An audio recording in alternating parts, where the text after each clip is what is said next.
Despite spending €144 million last season, West Ham had only finished 14th, leading to the sacking of Lopetegui and the signature of Graham Potter as the new coach. This season, West Ham have spent around $80 million so far, turning the Todibo deal permanent for 40, signing Malik Diouf as a left-back for 22, and Hermansen as a goalkeeper for 20. The signatures of Walker Peters and Callum Wilson on a free came on top. However, after match day 1 and a huge 3-0 loss against newly promoted Sunderland in a game where they seem to be dominated by a lot of youngsters, many are expecting West Ham in the middle of a relegation battle. Selling Kudus, the most talented player in the squad, for $63 million to Spurs surely won't help either. West Ham fans are demanding improvements, and there might be some on the way before the transfer window shuts. Let's find out if Graham Potter can survive this season or if he will be one of the first to be sacked. Before I even get going, can we all just acknowledge how amazing it is that football is back? Yeah, boy. And I'm already hating the fact we're gonna have an international break in a couple of weeks' time. Oh man, why? Why do you have to give us the thing that we love so much and then take it away so soon? So let's get going by understanding who has left. Kudus obviously gone. Zufal is gone and joined Hoffenheim. Cresswell has gone over to Stoke City. Kurt Zuma, Danny Ings, and Michail Antonio, which is an interesting one. Apparently, they're waiting to see if they actually want to go ahead and sign him again. He obviously had that mad accident, so I don't know what's going to happen there. I hope he returns into football at the highest level again, but it seems like for now, he's not necessarily registered with the club. Fabianski has also left. Evan Ferguson and Soler, their loans have run out, so that is the current situation in terms of departures. Now, when it comes to the starting 11 of West Ham in that first match day of Premier League football, we're looking at Bowen up top as the captain alongside Füllkrug, Paqueta in the cam position, Diouf on the left, Rodriguez and Ward-Prowse in the middle, Van Bissaka on the right, Todibo, Kilman and the returning Aguirre in the defense, with Hermansen in goal. But as you can see to the right, they might have had more ball possession in that game, but in terms of shots on target, we're looking at 5 for Sunderland, 2 big chances created, whilst West Ham have taken 12 shots, 0 big chances. So clearly things weren't clicking up front. And when I watched the game back, I saw Sunderland, in terms of moments that they had throughout the game, it felt like there was a bit more chemistry going on. There was a bit more the will to go ahead and get things done. And of course, they were playing at home. But when I looked at the West Ham game, man, I really wasn't impressed by their ability on the pitch. And hence why so many people think that this season will be a very tough one for West Ham. I do, however, still believe that there is enough potential in this squad to survive this season, and depending on which players they're still going to be signing in this transfer window, there are a couple that they're linked to that we're going to get into the team, and the players that might still leave in this transfer window as well, that will make a big difference for their season. In terms of sales, Emerson is apparently up for a sale, didn't tour with the team in the USA, and he's available on the transfer market. Edson Alvarez on the other side might be a player that they sell to bring in funds, and Fenerbahce is very interested. Mavropanos on top of it is apparently wanted by teams like Roma and Villarreal, no bids yet. And even Naif Aguerd has offers from Roma, Marseille and even Sunderland. Now, I don't think every single one of them is going to be leaving, but a couple of these for sure will. And so Emerson is leaving, and he's not the only one. As he returns to Italy, specifically Torino for 13.1, Edson Alvarez is the second option that I believe might be most likely to leave the squad as well. And he goes to Bournemouth for 12.3. And apparently these sales are kind of necessary for West Ham to move forward and get one specific player that they're heavily after. According to David Ornstein, West Ham have had their bid rejected for Mateus Fernandes for 30 million, including add-ons. But after selling the likes of Edson Alvarez, they are reportedly going to be going back in for him. And Mateus Fernandes surely is not going to be remaining at Southampton, I would expect. Because this man has had incredible stats last season. Even though the squad has gone down, he was one of the best midfielders in Europe for certain attributes in the game. So I'm fully expecting they'll go after him again. Mateus Fernandes is joining West Ham with immediate effect. And I only actually had to pay what they offered in real life. £30 million. And I think, like, if you pay 40 for someone like him, I think you can get the deal across the line. Apparently, Southampton are holding off for like 50 million, but come on, man. You got relegated. Let the player go. get him some money into your club, and Southampton is always able to find the next decent player. So I think they'll be all right. But he comes into our squad with a 78 rating. For me, Ward-Prowse and Fernandes here, that could be a really interesting pairing. Of course, both of them not necessarily the best at defending, so you would need some balance in there, and that's maybe something that we'll have to figure out as we move on into the future. But for now, he comes in at an age of 21, 5'10". He has the flair, the first touch. He has great dribbling ability, someone that can truly carry the ball forward and get things going for this team alongside other technically gifted players like Paqueta. And if Paqueta gets sold by us, he can easily move into that cam position as well, where he gets a +1. So for now, we're looking decent right there.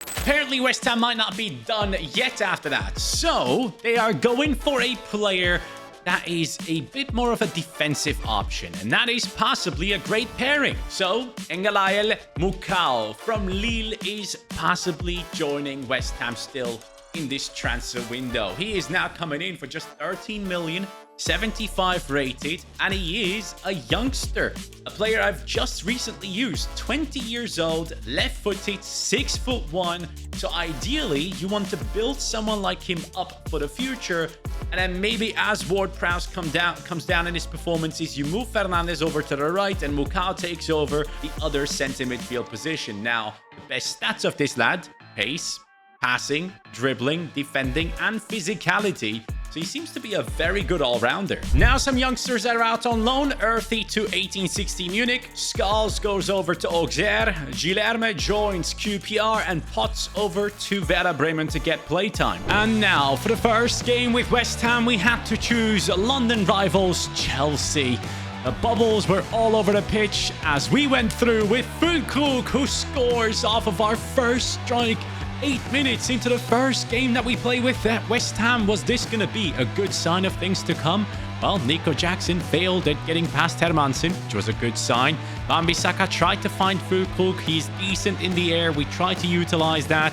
47th minute, they tried once again, but Hermansen was on fire, and our defense was good enough to try and make Chelsea miss. And there they came again. From the most unlikely of angles, Enzo scores from far out. I did not see that coming, making it 1-1. Chelsea wanted more out of this game, and so did I. Well, they got it. Enzo scores, makes it 2-1 for Chelsea, and with that, we lose the first big game with West Ham United. And hopefully, that is not a sign of things to come. Despite that result, I felt like in that game, some things were going really right for us. And it seems like it has. West Ham have finished in the 9th position with 58 points, plus 12 on the goal difference. That is pretty impressive if you ask me, especially if you consider that some of our players have gone down in their ratings. Top scorer is Bowen, 18 and 8 from our striker and captain. And right behind him, Füllkrug, who actually did score the goal against Chelsea for us, has gone down by a rating, but still managed to get 20 goal contributions.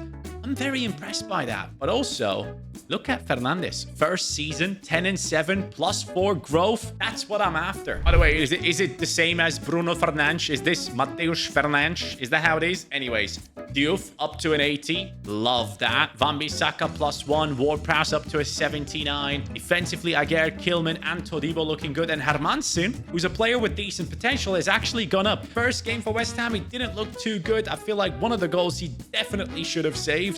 But anyways, look at Somerville. Now fit and ready to go. 80 rated, competing with Diouf for a position. Macau up to a 75. I want to see a bit more growth there. Talking about growth, Earthy up to a 70. Scarl 71 +5 there. Guilherme +7. Whoa.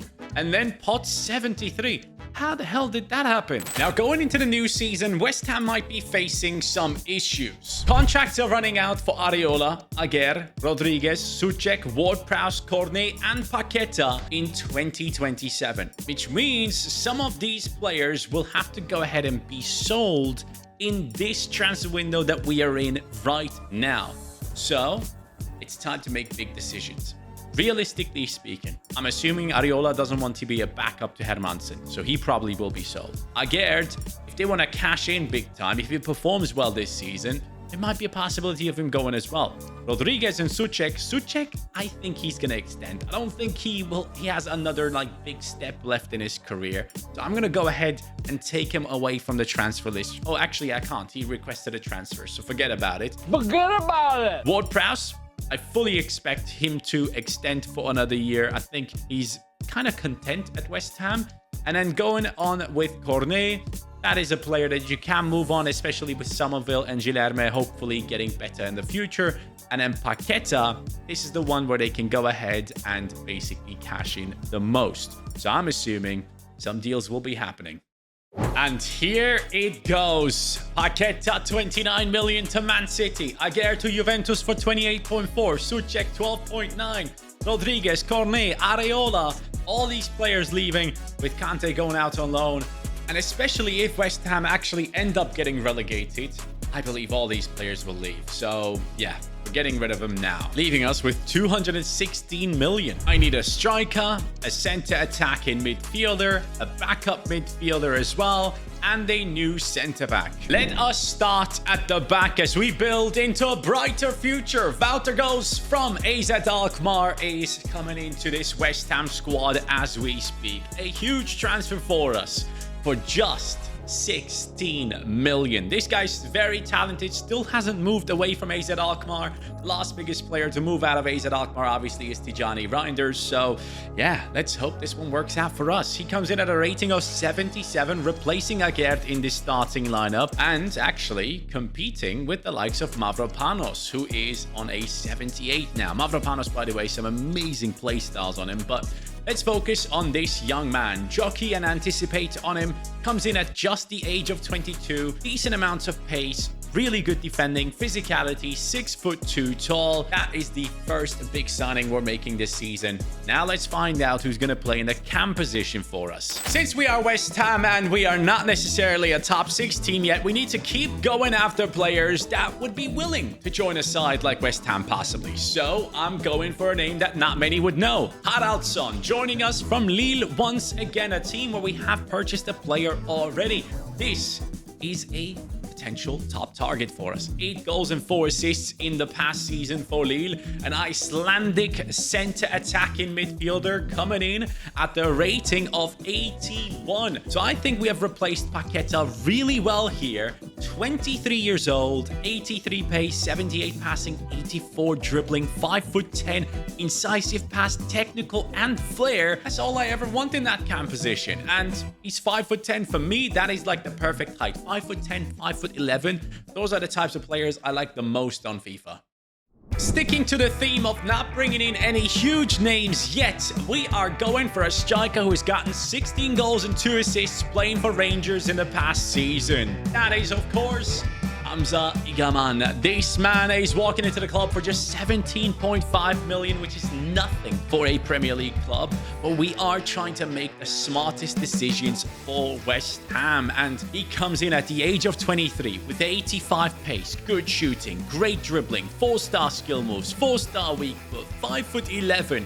Finesse, power, flair, first touch, trickster, press proven. I'm telling you right now, this guy's going to be insane for us. And here we go into a game against Crystal Palace. After the Chelsea loss last time, I wanted to test myself against a team who I thought could be at our level. And well, Igaman, first chance, first goal, 3 minutes in. Reminds me of the Füllkrug times when we scored against Chelsea instantly. But Crystal Palace had a big opponent, and that man was Hermansen. He is unbelievable.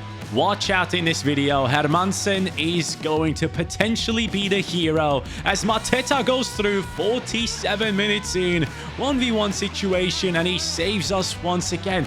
Again, it's Crystal Palace through with Mateta hitting the post, and there he steps up again. Hermansen is a beast, saving the 3 points for West Ham United. He is already a hero as their goalkeeper can't believe what he has seen. Despite losing a bunch of key players, we have actually improved, coming into that 8th position, 59 points. Yes, the goal difference is not as good as last time, but still, I'm very happy with that. The goals are coming in from Jared Bowen, Ward-Prowse, Fernandes, And then Igaman, just 9 and 5, but +5 growth. I believe his best season is yet to come, but the starting 11, I'm actually really satisfied with at this stage, apart from the defensive side of things. I need Hermansen to grow. I really hope he can do it. But then looking at Kilman, I need to turn him into a backup. Goes is up to an 80 rating, which I'm happy with. We have Somerville on an 82, Mukau up to a 79 as we speak. And from our lone players right here, this is the one that excites me the most. Luis Guilherme up to an 80 rating. At some point, he's going to replace Wan-Bissaka in our starting lineup, and he's just going to blow past the rating there. But clearly, that will make our team more attacking. In real life, we probably wouldn't have Guilherme on that right midfield position. It would be too attacking, but we're going to do it anyways. Who do you replace a German striker with? Another German striker. This is, of course, Benedikt Hollerbach coming in to replace Füllkrug, who's now way too low rated, down to a 74. Hollerbach is now at an 81 and could potentially become a starting striker if Bowen becomes old and goes down in his rating. But until then, we have a big man coming in the name of Hollerbach from Union Berlin. This man is 26 now, 84 pace, 81 shooting, 82 dribbling on him, 5'11", rapid, quick step, relentless. So very different to Füllkrug in a lot of sense here, but I'm very happy with this signing. This would make a lot of sense for a team like West Ham, in my opinion. It's another one of those where it's like, if it happens in real life, you're like, yeah, makes sense. Having said that, Ward-Prowse is now 32. I need Mukau to step up. He's only 22 and 79 rated. His time could be coming very soon. If he doesn't go up to like at least an 81 or 82, I'm bringing in someone else for that center midfield spot. Last time Hermansen was the hero. This time Matheus Fernandes could be the one. Let's see. It's a matchup against Manchester United. Igaman over to Bowen. Bowen with the heel to heel and the easy finish after 4 minutes. Every single game we seem to start off really well into it, but then we let our opponents come back into the game with multiple chances, and this time wouldn't be any different, except they score straight away. Garnacho, top left corner, no chance for Hermansen, and he tried. Wan-Bissaka over to Igaman. Tight angle, he still scores. This man is on a mission. I'm really enjoying him in the gameplay portions. He feels like an incredible player. I just need him to step up in the simulations. Anyways, let's keep going. It is 2-1 right now for us, and Hermansen steps up. Of course he was going to do that. Now it is them through again with Rashford hitting our goalkeeper and getting lucky. 2-2. Rashford makes that look too easy as our defense is asleep whilst our goalkeeper is trying his best. And we had our chance to win the game, but sadly, it wasn't enough. We might have struggled against Manchester United, but we've done better than them. 6th position this season, 63 points, missing out on the 5th position by just 1. Arsenal at the top, winning the title. FA Cup going to Tottenham. Carabao Cup, though, goes to us against Tottenham. So we have won our first trophy. And Bowen is on fire. 21 and 6 up to an 88 rating. Fernandes comes in with 15 and 10 from centre midfield. Ward-Prowse does well. Haraldsson does too. But Igaman only coming up with 8 and 3 whilst growing to an 85. Buddy, I'm going to give you one more season. You have to crack at least 20 goal contributions. Otherwise, we'll have to look elsewhere. But the starting 11 does look great in many positions. Ward-Prowse now replaced by Mukau up to an 81 as a 23-year-old. He's just going to get his chance now. And Wan-Bissaka has gone up to an 83, but Guilherme has overtaken him. So he goes into the team, making us more attacking. The centre-back position for the next season, we need to upgrade. Oh, and Hermansen up to an 87. That's what we need. Time to go for a talent who is now 27 in our career mode. His name is Mika Marmol, a Spanish centre-back to walk into the team for just 35 million. That's a good price. 83 rated, lads. Kilman, I'm going to have to put you down onto the bench, which is totally fine. There's no shame in it. We are building a great squad. Marmol, 27 years old, still plenty of time to grow. Todibo, by the way, up to an 86, and initially, Todibo was a massive talent, so hopefully it is going to work out for us there. But the rest of the team needs to catch up. I need everyone to push at least up to an 85 and maybe even past it. Mukau on an 81, it's kind of bothering me, but at the same time, he's 23 and I want to give him the play time because he's obviously linked to West Ham. So let's see how this goes. This is a European final coming at ya. Conference League. West Ham is stepping up against a side I'd never played against. I think this was Luzern. Anyways, Igaman through on goal, lobs the keeper. They actually get the ball away. Is it Lausanne? Is it Luzern? Anyways, let's keep going. It is Igaman once again. How does he save that? Is there a Hermansen 2.0 on the other side? Bowen through on goal. 20th minute. Gets taken out. And this guy does not get a red card. What an absolute joke.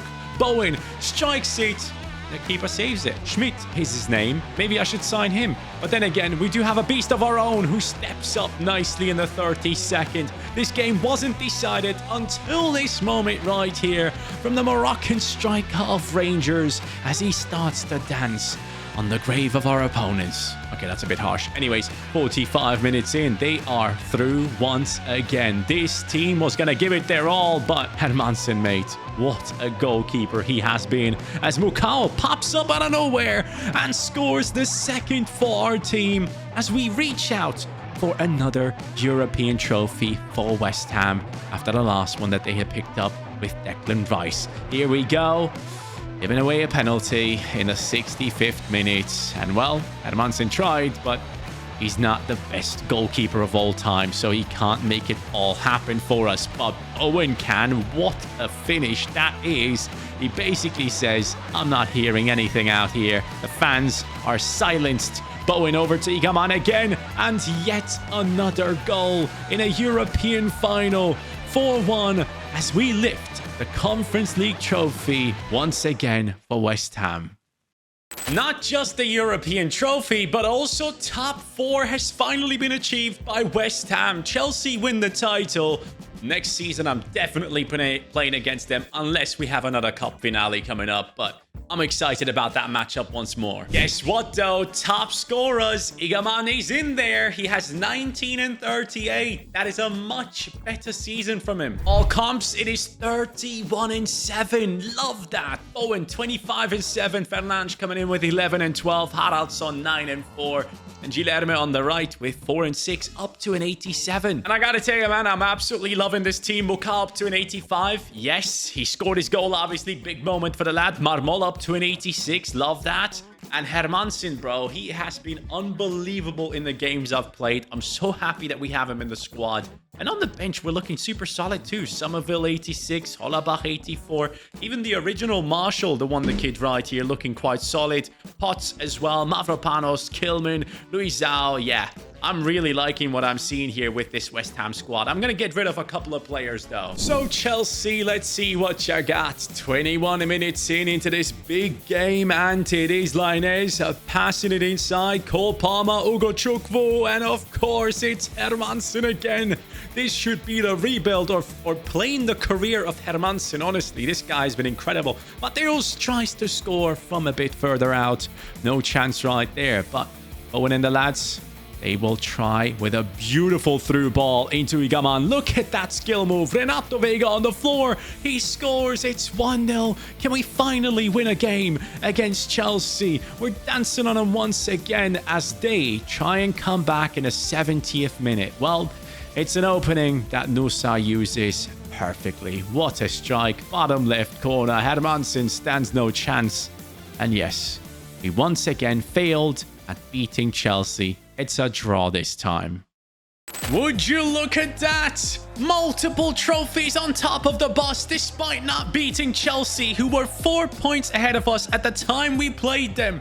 This is incredible. Potter and West Ham have done it. I truly did not see this coming. 88 points, 7 ahead of Chelsea by the end of the season. We must have turned around big time towards the end of the year, whilst Chelsea have kind of slipped up and messed up. And in the FA Cup, we beat Southampton in the finale. Mateus Fernandes, your old team, you beat them. The squad, wow, 90. 88, 87, 89. Oh, Mukau, let's go, bro. Up to an 88 there. I love my defense. I freaking love this team that we have built here, honestly. And actually, Hollerbach up to an 85, so he's become a really good backup for Bowen. If he keeps going down, Hollerbach could be taken over if necessary. And the goals came by Bowen once more. He's gone down by a rating, but it's okay. Igaman up to 27-4 this season. Haraldsson, great season, 27 goal contributions, no growth though. Diouf, 24 assists, let's go. However, we have Walker Peters and Ward-Prowse retiring at the end of this season. West Ham has turned into a beast. First again in the Premier League, 88 points ahead of Newcastle, Arsenal, Liverpool, and most importantly, Chelsea, who dropped down to European League football. The Community Shield was won against Chelsea. The FA Cup was won against Nottingham Forest, and the Carabao Cup on top. We have the domestic treble locked down. In the Champions League, we came into that 5th position on 16 points. Round of 16 got past Inter. Quarterfinals, past Barcelona. Semi-finals, past Real Madrid. And you see the other semi-final? Chelsea. It is going to be a Chelsea versus West Ham Battle of London in the Champions League final. It couldn't have been better than that. And who's the one that took us there? It's Bowen again, 49-4. He's gone up back to an 88. What a legend, man. I thought I would have to replace him this season. Igaman coming up with 43-6. Bro, these guys are fighting for the Ballon d'Or. I'm excited to see who's going to win it if we end up winning the Champions League. Baraj comes up with 18-16. Haraldsson 11-12. Guilherme 10-11. Mukau up to an 89 rating, 8-7. And Diouf once again with lots of assists, which I love to see. And the starting 11, look at that. What a squad we have put together here at West Ham. Hollerbach up to an 86. Going to be a great substitute. Same goes for Somerville. And Bissaka's dropped down massively this season. But for that, we do have players like Skulls who can come in, a very talented player of West Ham, can take over that position if necessary. Potts looking solid, earthy as well. Luizao on the bench, Kante right there. This West Ham squad is ready. But is it ready for this Chelsea squad? Let's see what they're about. Chelsea comes in with Nicholas Jackson, Palmer, Nusa, Lainez, Rice. Oh, Declan Rice at Chelsea. All right. Ugo Chukwu, Santos, Renato Vega, Murillo, Chalobah, Restes. On the bench, they have Carreras. He should be playing. Joao Felix. Then you're looking at Alvaro, Wiley, and Kunku and Broja. All right, Chelsea. Let's do this. All right, Chelsea. I'm not going to give this trophy to you. You've beaten me often enough. I freaking love it when it happens that I go ahead and play in a Champions League finale and it's like a rival team of the team I'm rebuilding. But yeah. Off we go. Let's see who's going to be the hero, or if somehow I actually lose. Nice dribbling. Down the left goes Luis Guilherme. Inside. Igaman, great touch. Hits it. Nah, here comes Nusa, who scored against me the last time. Hermansen, please. Yes! With the back of Mika Marmol, we save our team from conceding. This could be bad. This could be very bad. I need to step in. Nico Jackson. Saved by Hermansen. Whip that away, please. Thank you, Hermansen again. Nice throw. Good header. Haraldsson over to Diouf. Diouf looking for Igaman. He goes past one, leaves him on the floor. No, it is actually Mateusz Fernandes. Yes! Let's go! He finally scores a huge goal for us. The signing from Southampton, the man that West Ham want to get still this transfer window, as our players are glitching through the roof there. But actually, I have to say something. I might be the only person that keeps saying Fernandes and then the next minute says Fernandes. Anyways, here we go. Lovely. Haraldsson just puts one on the floor. Guilherme's through. Tight angle. I know. Wait a second. Fernandes again. Ah, see? I said Fernandes. Oh, no. Big mistake at the back. Hermansen. I swear to God, he's been the best player this entire rebuild. Yes, Mateos. Thank you. Igaman. Lovely football. Owen. Hits it. Unlucky. Two changes late into the game. Hollerbach and Somerville coming on for Bowen and Diouf. The Icelandic midfielder is doing bits right here. Mukau! He scores again! Mukau, buddy. Thank you for that finish. He's been built up for years on the bench, and now he has become such an important part of this team. No, Hermansen clean sheet is a must. You can't score. All right, Chelsea, that's you done. West Ham have won the biggest game of them all against Chelsea. And that is why Graham Potter and his boys now get to celebrate the quadruple on top of the bus. Absolute insanity for West Ham and their fans. I genuinely don't care who wins the Ballon d'Or. It probably is going to be Igaman. Yes, it is, but it should be Hermansen. For all these seasons and what he has done for this team, it should be Hermansen. The best goalkeeper I've used on FC25, and I'm not even joking. Unbelievable performances from him. Igamando, congrats. You scored all the goals. You've done well next to Bowen. It's been a great signing, as we have built a squad with signings that West Ham truly could be making. And that is it. Let's see how West Ham actually finishes this upcoming season. I kind of feel like I'm going to end up doing another rebuild somewhere around January time, but we'll see. Have a good one. Take care. And peace.